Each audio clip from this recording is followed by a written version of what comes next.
Hey everyone, it is Juli Rae from states 787 and 1080. And today I just wanted to give you a few updates. The first one is that I am letting my castle in 787 retire. And so what that means is I have left her in Eden and not gone to the state for over 15 days. And so what it means is that that castle is now no longer on the map. So I don't have any castles in the state of 787 right now. And I am finishing Eden. I'm trying to finish the season package that I bought in the beginning when I had hopes that I could play in 2 states. It's just too much work, so I'm not going to, but just wanted to say that I have actually let her die, and she's very beautiful, and I will miss this castle a lot, and you can see it in any of my videos from the 787 stuff that I do. And the other thing is, and this is like the most, I don't know, complicated, annoying news that I have, and that is that in state 1080, we had an R5 that, so I didn't start in that state until January of 2025, and it was like towards the end of the month. And the castle that I use now was not actually my original castle there. My original castle is Juju, who I've also let disappear in Eden. So she's in Eden right now, and she's no longer in the state. So she's disappeared. And if I come back, if I continue to play, or if I come back and do an Eden, I can bring her back if I want to. She only has 34 or 33 spec points right now, so she's not even a banner. And it means that I would have to spend a lot more time on her, and I haven't finished. I have one more day to finish Eden stuff, so I might do some more work, between now and tomorrow. We'll see. But in any case, she's not going to be in state 1080 anymore. She's going to die in Eden as well. And then also I have Al Capone, who I've left in Eden for more than 2 weeks, so he should disappear off of the state 1080 map as well. So I'm going to reduce my responsibilities for now. Then I still have the 3 mains and the 10, no, I guess I have 18 farms now, because 8 of them are not necessarily mine. They're ones that people gave me. And then I have 10 myself that are all level 22, so that I could get gifts in them and send them to myself if I want to. And those are on automation, which I think is probably a good idea if I make a video about the automation stuff that I've done, because it is possible to automate farms and other things. I'm going to try to automate my castles this week as well. And then that way I will probably spend the least amount of time possible in the game for the next, I don't know, at least 5 or 6 weeks, and take a break so that I can work. And then the news. So the news is that what I was going to tell you about starting there is that Ellie was a Russian woman who was the R5 all the way until almost December. So almost like 11 months of the time that I was there. And I was an R4 for her, and I helped her a lot in Eden and things like that. But I have never wanted to be an R5. I have been an R5 in the past. I don't want to be an R5. So guess what? Ellie left in like December. Kratos, who's a Brazilian guy, was who she gave the R5 to. She knew I didn't want to do it, so I know that she wouldn't do it to me. Let's just say that. And so she gave it to Google Kratos, and then just randomly, out of nowhere, like 3 weeks ago, I think, he quit and gave it to me. So now I'm the R5 in the state, in Alliance, masked and anonymous in 1080, and I'm also the R5 in the Eden. And I don't mind being the Eden one because I really like Eden, but I did not want the state one. So I'm not sure what I'm going to do, to be honest, because it was just kind of like given to me. I wasn't really asked or consulted. I guess it seemed obvious that it would be me because I was planning all the things in Eden, like all of our structures and things I was planning. So that's the news. It's not really good news, and it's not bad news, but it's not what I want. And so that's also affecting me on like thinking about, if I want to stay or if I want to just stop playing the game. Like, I'm not really sure what I want to do right now. Like, I'm really undecided. I'm very, very undecided. So tomorrow's the day that Eden ends, and I should be able to give out the prizes right after reset. And then after that, I don't know what I'm going to do. Honestly, I don't. I almost feel like just not being an R5 and like handing it off to somebody else. Like, someone gave it to me. Why should I keep I should just give it to someone else, right? So I'm not sure what to do. I have no plans. In our state, in state 1080, there's another alliance, and it's run by an American guy and his wife, and then also a guy from New Zealand. So it's super easy for me to communicate with them. But I kind of feel like wouldn't it be better if we just leave our alliance and go to their alliance and have one alliance in the state? Because we have less and less active players all the time. It's very demotivating, I'll just be honest. The less players you have, the more work it is for you. So it's not sustainable for me personally. It's not something I want to do. So either we have to recruit some more people, which brings me to another topic, which is kind of like the future and some players. Take a deep breath on this one because there are a couple of guys.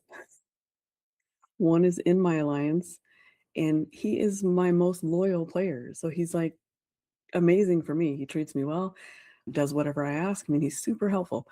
And he's also proactive, which I love, and all these things. But then basically, he upsets and irritates and annoys and insults other people. So even last night during our throne thing that you do every Friday evening, he insulted the state 1057 right after we won the throne. They came to the state and they were just being friendly and stuff. They weren't even annoying, and they just came, next to us. So I just made some jokes about how they were flashy and bright, just making jokes. And, we had like a nice little banter. And then all of a sudden, my player got super annoyed about them hitting him so fast. And he just didn't believe that they could do that. Like either someone's helping them cheat or something. And he just couldn't let it go. And so the chat was just really annoying. So I have these players like that where I really appreciate them like a lot. And I don't personally have problems with them, but they cause a lot of problems for everyone else and me, obviously. And that doesn't help me want to stay. Let's just say that. And then there's another player in a different state that I really want to migrate to me. And I want to play with him just like one season just to see how it goes. And it's another one of those relationships. It's super conflictual. He's a pirate in his state, and a lot of people don't like him. So it's not really good for me because I am in general well liked because I'm fair and integrity and I play hard and all the things, right? And that's affecting me as far as thinking about if I want to stay in the game or not as well. These two particular players, and it's completely different scenarios between them. But coincidentally, they're both Capricorns. And I don't know if that means anything, but it seems to have a connection because there was another woman that I used to play with that we got into an argument and I don't talk to her anymore. And she's a Capricorn. So I'm starting to wonder if it's just difficult to play with and live with and be with Capricorns. I don't know. So in any case, those are my updates. I don't really know what the future brings for me. I don't want to be an R5. I just know these things, right? Like I know what I don't want. The Eden that we just finished was also very annoying because we don't have enough active players. Like even if I have 3 really strong castles and I play all the time, it's not enough to win without more people also doing the work, right? Like you can't win by yourself. It's a team sport. And the other most important thing I want to tell everyone about Eden, and then I'm going to end, is that the way you win Eden is with activity. I know everyone thinks that you got to have big, strong players and all that.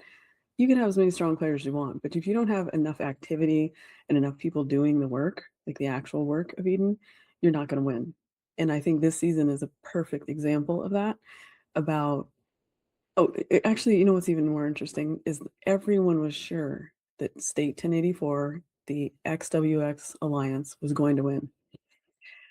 So I stayed in the Massal Guild, and Kratos was the R5 at that point. And then we all had agreed, and this is my alliance in State 1080 and everyone, we agreed that we would go and help them, and then we would come back at the end of the season for our rewards. So another thing that bothers me is, just if we're going to be honest here, is that most of the people in my alliance that went over there, they stayed.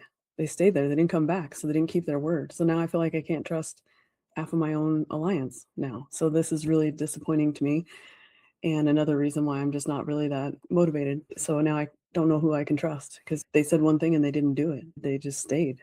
They just stayed there. They didn't come back with me. I came back, and the main soldier that I was just talking about, he came back with me. Everybody else stayed. So now I feel like I can't trust people.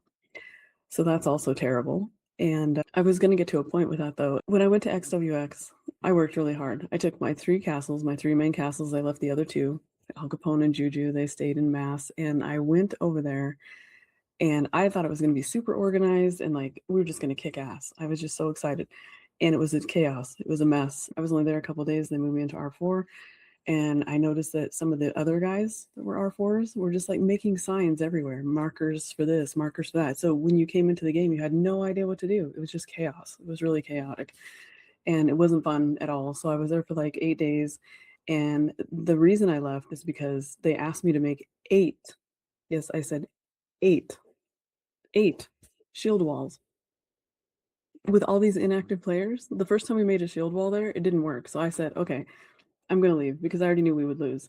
At that point, when they asked me that question, I knew either 1, they don't have any experience and they don't realize how hard it is to set up shield walls and get people to do it, or 2, they didn't have any other better option. You know what I mean? So, like, it was all lose-lose for me, and so I was like, "Okay." I talked to the soldier that I just told you that I'm really close with that's complicated, and he said, "No, let's leave, let's go back." So he and I left and went back to mass, and I told everyone thank you in the guild chat, and we left. But most of the people did not follow. Some people did, and of course, they're the ones that I trust. They're the ones that play a lot, and I trust them. But it sucks because now I don't know if I can trust the others that didn't come back and didn't do what they said. The good news is when they didn't come back, it means that more people in the Mass Guild have better rewards. It meant it left open spots for people to get core rewards. So it's a good thing for those people, and I'm happy about that. But in any case, the Eden's been a disaster. Being an R5 is a disaster. Like, there's just not a lot of positive things that I can say. I'm smiling because it's a game and I don't take it that serious because I can just stop this game any day. I don't need to stay in this game. It doesn't give me anything. In fact, if anything, it takes, right? It takes my time, it takes my money, it takes everything. I would be much better off to stop. So this is my reflection right now. I'm just kind of giving you an idea of where my head's at right now, and it's all bad. So that's all I had to say about my updates, and let's hope that things somehow get like more positive.